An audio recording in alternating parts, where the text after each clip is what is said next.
Hello everyone, my name is Ian and you're watching Big Rock Moto. Thank you so much for tuning in today, and if you're new here and you like this kind of content, I hope you will consider subscribing. So I recently reviewed here on my channel the 2024 Triumph Street Triple 765R, but Triumph also let me borrow this, the Up-Spec RS model. Now, since I've already done a first ride vlog and a full in-depth review on the R model, this review of the RS is going to be a little bit more abbreviated. Here's how I'll structure this sort of abbreviated review for you. We're going to start by talking about the models and prices, basically covering the differences between the R and the RS models. Then I'm going to talk about the specs, give you a brief tour around the bike, highlighting the differences with the RS model. Then we'll go out for a ride and we'll definitely highlight the differences again with this RS model, showing you the difference in performance. Then we'll come back here, we'll talk about sort of the competition to this bike, and then we'll have some final thoughts. So with that, let's get riding. Sound check.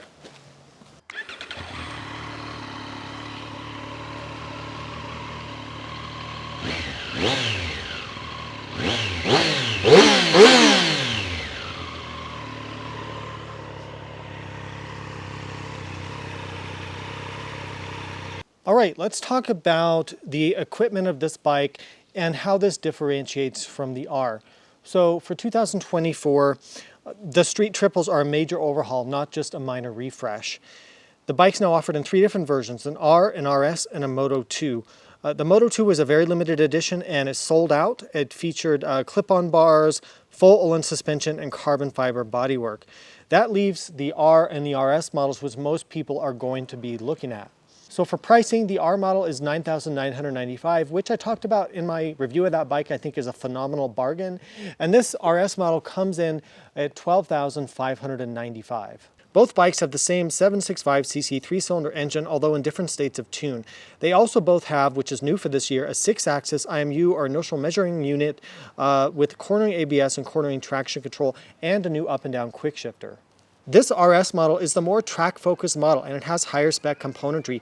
It bumps up the power from 118 horsepower on the R to 130 horsepower. It has a full TFT instead of the LCD on the R model. It's got an additional customizable rider mode. It's got an Olin shock and an upgraded Showa fork. It's got an upgraded braking system with different calipers and a different master cylinder. It's got a chin spoiler, and importantly, which some people haven't talked about, you can actually get cruise control as a factory accessory on the RS model, but they don't offer that on the R. All right, let's talk about the specs and take a quick tour around the Street Triple RS. Now, because I did so many videos and so much content on the R model, I'm not going to go into quite as much detail here, and I'm going to try to focus on what the differences are with the RS. So first of all, I know this bike isn't in the sun right now, and I apologize, but I'll be just too hot if I stand in the sun. But this yellow color is, in my opinion, just sensational when you have it out in the sun, and it just really brings the design of the bike together, in my opinion. So the weight is 414 pounds, or 188 kilograms. It's about 3 pounds lighter than the R model, which you're not going to notice that, to be honest. Fuel capacity, 4 gallons or 15 liters, about 150 mile or about a 240 kilometer range. The tank did get a little smaller with the update to the 2024 model. And you get a 2-year warranty on this bike. So the engine, it's going to be the same engine architecture, the same engine design really as the other Street Triples. It's a 765cc liquid-cooled double overhead cam inline 3, but in this RS it makes 130 horsepower, 96 kilowatts at 12,000 RPM, and the same 59 foot-pounds or 80 newton meters of torque at 9,500 RPM. It's high compression, 13.2 to 1. You've got a slip assist clutch, 6-speed transmission, chain final drive, aluminum twin spar frame. The front suspension is going to be a big difference from the R model. So what you have is a Showa 41 millimeter upside down big piston fork, or BPF, adjustable compression and rebound damping, and preload adjustment, and you have 115 millimeters of wheel travel. Rear suspension, you've got an Öhlins STX 40 piggyback reservoir monoshock, adjustable compression and rebound damping and preload, and 130 millimeters of wheel travel. So getting this Öhlins is a big upgrade over the R model, and really nice to see Öhlins coming on a factory motorcycle. For brakes in the front, we've got twin 310 millimeter floating discs. We have the upgraded Stylema 4-piston radial monoblock calipers, and of course you have ABS, cornering ABS, with adjustments in the computer and all those sorts of things that we talked about in the other video. You also have a Brembo radial master cylinder with a braking ratio adjustment. So you can adjust this right here and have a different lever feel, which is a very high-end feature. Very nice to have that. The back brake is your usual single disc. It's 220 millimeters. Tires and wheels, 120 70/17 front and a 180 55/17 in the back. Let's take a quick tour around the Street Triple RS. You can see the signature front headlights here. I've got the high beam illuminated. I've got this tiny little spoiler up front, which is color matched, which I really like. You can see the back of the instruments here. Forks, turn signals, kind of disappointing that you don't have LEDs. I thought you would get LEDs at this price point, but they're still giving you old school incandescent bulbs. You can see the radiator here, some kind of fairing design on the side. The RS model comes with the color matched chin spoiler, and it just ties the bike together for me, and I would absolutely want to have that if I got one of these Street Triples. Come around here to the side, you can see the side fairings, a slightly smaller gas tank for 2024. The seat, you get this passenger seat cowl, which you can remove, but it does come with the RS model. You can see the size of the engine. The exhaust is, I think it's pretty good looking, fairly compact under here. And I'm a fan of stock exhaust and just saving your money for stuff that actually matters, like going to riding classes or getting better suspension or buying some better riding gear, not wasting money on aftermarket exhaust. But that's just my opinion. It's okay if you have a different view. Rear swing arm, which kind of comes up like this. Got a hole in here to make it light. Speed hole right there, that's a speed hole. Anyway, working our way around to the back. Passenger pegs, not a very good bike for taking a passenger, obviously. License plate holder, rear incandescent turn signals. The stop and running light is integrated here into this rear fender. Coming around this side, you know, quick shifter pegs. Kickstand, it's the same complaint on the kickstand on this model that the R model has. There's no tang on the side or no little thing coming off to help get the kickstand down, so it's kind of a pain to get down. I showed that in the video of the R model. Fuel tank, dashboard, bar and mirrors, which are a factory accessory on the bike. We talked about the brakes and clutch, stuff like that. Now, let me jump on here and kind of show you. So you've got, this controls the menus and the settings. Horn, turn signals, mode button. Let me turn off the hazard lights. So it does have hazard lights, which is nice. Clutch, which is the cable clutch, but you have an adjustment here for the pull. High beam, which is a toggle on off. You can see the high beam illuminating there. Nicely finished. Everything feels nice. Of course, you do have the urine cup for your brake fluid, which, you know, pretty much every bike has. Now, key ignition, you don't have keyless on something like this. Now the dashboard's interesting. So it's kind of a mixed bag for me. This is an upgrade over the R model with more of the kind of TFT hybrid LCD dash or lower end TFT dash. I have mixed feelings about it. I like the speedometer is nice and big, but the rest of the stuff is kind of too small. I feel like they took up all the room with a tachometer on both sides. You have this weird wing style, like butterfly wing, like tachometer that takes up the whole dash. It's also hard to read when you're riding because the text for the RPM readout is super tiny. So when you're back here, like, how am I supposed to read that? And I just don't like that design. It's just not a good use of space, in my opinion. Then you can control different things up here. You know, trip distance, duration. You can scroll through range, average MPG, distance to service, style. So you can change the style here. But all of the styles still have that weird kind of wing tachometer. If you go into style 4, you get, come on, okay, select, okay, go away menu, come on. Now you can also, I kind of like to run it like this, where you run it with the black background. That's called low contrast. You can put it in auto, put it in high. So we'll put it in auto there. Now here, I kind of like this layout a little bit better. The tachometer is still really small, but you get a bigger readout here on the left with different things. So you do have some customization here, which is nice, but I just don't like how they're doing the tachometer. But I don't want to keep harping on that issue because it's not a big deal, really. It's just a minor complaint that I have. To change ride modes, you've got the mode button here. You can go rider, rain, road, sport, track. So you get at least one additional ride mode over the R model, and you can customize all the settings within here. Track's kind of fun because it dials down things a lot. Your traction control, ABS, things like that, wheelie control for a track environment, which is kind of cool. You can customize these modes as well. All right, let's get going on the Triumph Street Triple 765 RS 2024. Now, I've covered a lot of this in the review of the R model, so this is going to be a bit more brief of a ride. What I want to talk about is the differences that you're going to notice here between the engine, the suspension, and the brakes. And then we'll also talk about kind of, you know, how would you choose between buying this RS model versus the R model. So let's get riding and see how this thing is. The first thing that you're going to notice on the RS compared to the R model is you have this big TFT dash. Now, I'm really not a fan of the layout of the dash. I do like the big speedometer. I like the fuel gauge and stuff like that, but what I don't like on this, and the Tiger 900 and some other Triumphs have the same thing, is this dual-sided tachometer. It's like butterfly wings coming out. I find it very difficult to see my RPM at a quick glance, and the digits for the RPM are really tiny. So I do find that annoying. It's not a deal breaker, but you're paying more money to get this, and I kind of find that a little bit frustrating. You also notice you definitely have a different master cylinder setup here with your brakes. This bike has bar and mirrors, which are a factory accessory.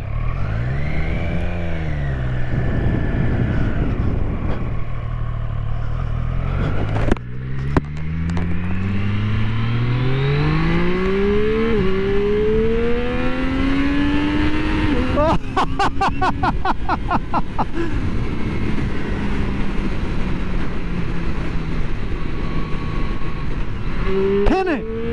Whoa! Ho! Ho! Ho! Ho!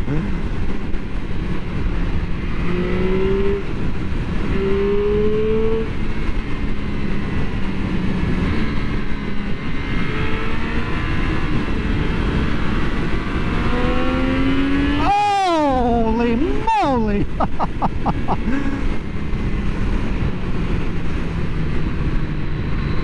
All right, so having 130 horsepower on a bike this small and light is quite thrilling, if you can't tell by my exuberation here. So all the great things that I've said about the 765 inline 3 engine hold true on the RS model. The difference with the RS is you have more horsepower. However, that being said, the torque is the same. The way that they're giving you more power is the bike revs out further and it pulls harder at high RPM.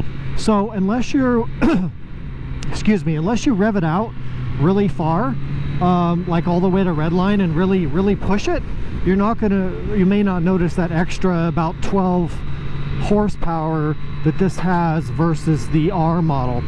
I can absolutely notice it myself, pushing this bike in the R up through the revs. You can definitely feel that this bike is a bit more thrilling and pulls a bit harder. But in the mid-range and the low RPM, there's really very little difference between this and the R model.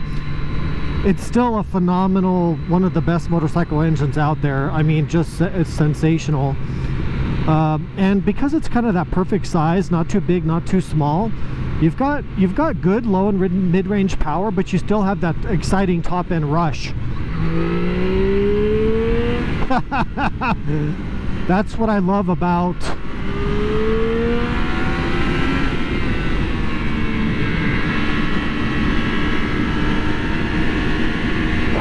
oh.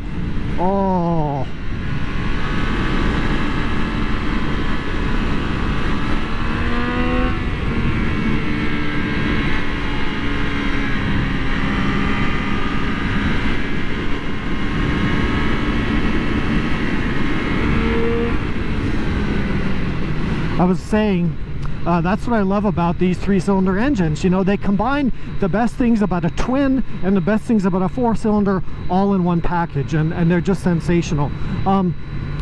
So that's kind of the engine, right? It still has the kind of the buzz and the handlebars and the mirrors at around 6,000 RPM, just like I talked about with the other bike. Now let's talk about brakes.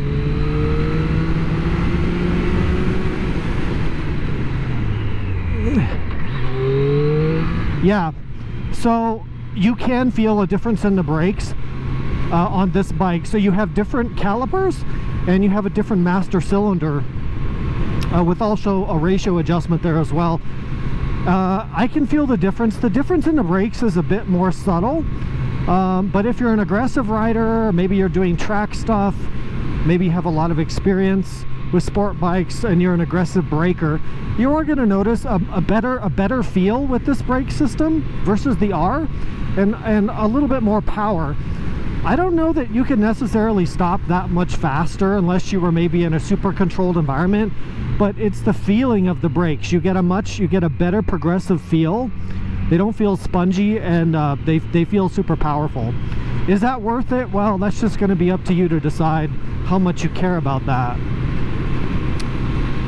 Now that brings me to the biggest thing on the RS that I've been noticing testing this after getting off the R model, and that is the suspension.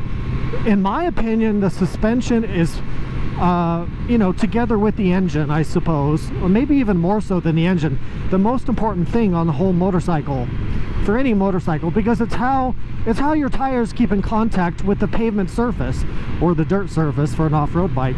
And if your tires can't track the ground, they can't maintain traction and give you a smooth ride, but also keep you in contact with the ground so you can brake harder, accelerate harder, and corner better. So on the RS, with the much upgraded suspension units, you have more confidence to push the bike deeper into corners. You have more confidence when you have bumps and cracks in the pavement in the middle of a corner, or when you're under braking, or when you're on the throttle and the bike's pulling up. The suspension feels more composed. It feels like it tracks the road better, and you feel like you can ride 10 or 20% faster with the same level of safety just because of the difference in the suspension.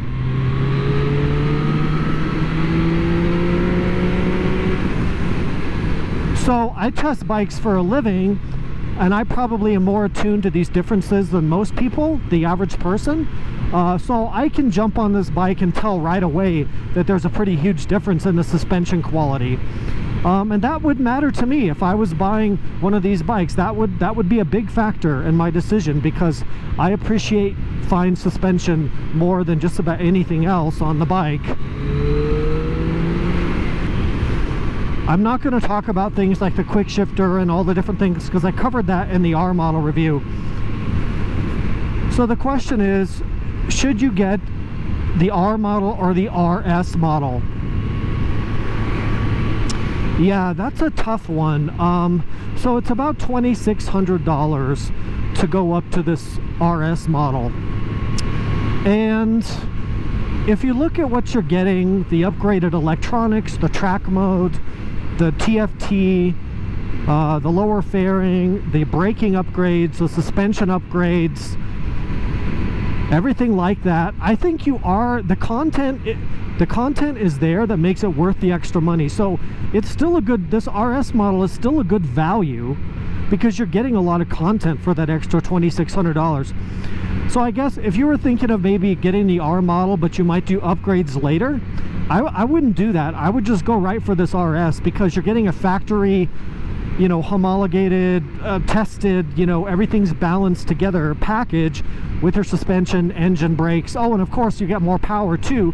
So how are you going to add 12 horsepower to your R model and still maintain legality and everything like that?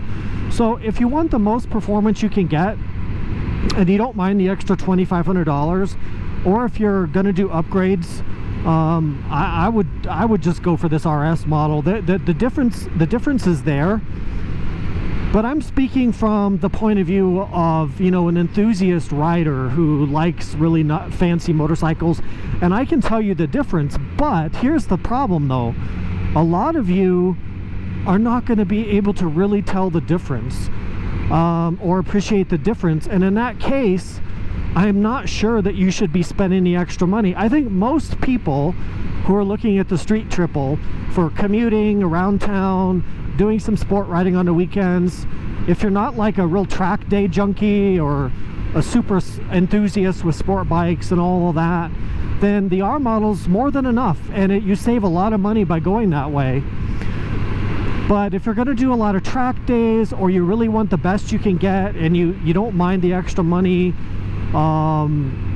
Or if it's just going to bug you that you bought the cheaper model and didn't spring for the upgrade, then yeah, sure, get the RS. But for the average rider who's buying a street triple, the R model is enough. I'm convinced of that. Now that I'm in this bumpy pavement with all these cracks and bumps in it, this is where the difference in suspension for me starts to really come into play, because riding aggressively, which I'm not doing now because I'm filming, obviously, over this cracked pavement, which I did earlier today, there's just a big difference in the level of control that I feel with the higher end suspension. So it's probably worth it to me to get the RS, but I think for most people, probably not. There's other factors too, like the aesthetics, the different colors, it looks a little bit different. I like the RS model better in terms of looks. I also like this yellow color. I think it's phenomenal. So again, it all adds up to me. I'd get this one, but the average person, I don't think you need this.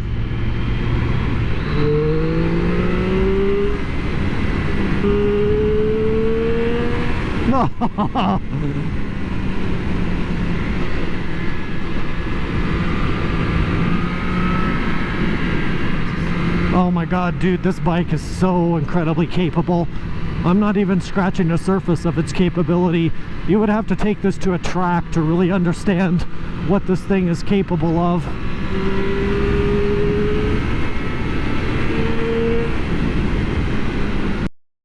All right, so let's talk about the main competitors to the 2024 Street Triple RS. Now, I want to look at the competitors that are closest in terms of engine size, specification, features, and price point. So keep that in mind. Of course, there's a lot of naked sport bikes of all different sizes, shapes, and prices, but I really want to focus on the ones that are most close. So in my opinion, the mainstream bikes that are most close to this would be the Ducati Monster SP, the Yamaha MT-09 SP, and the KTM Duke 890R.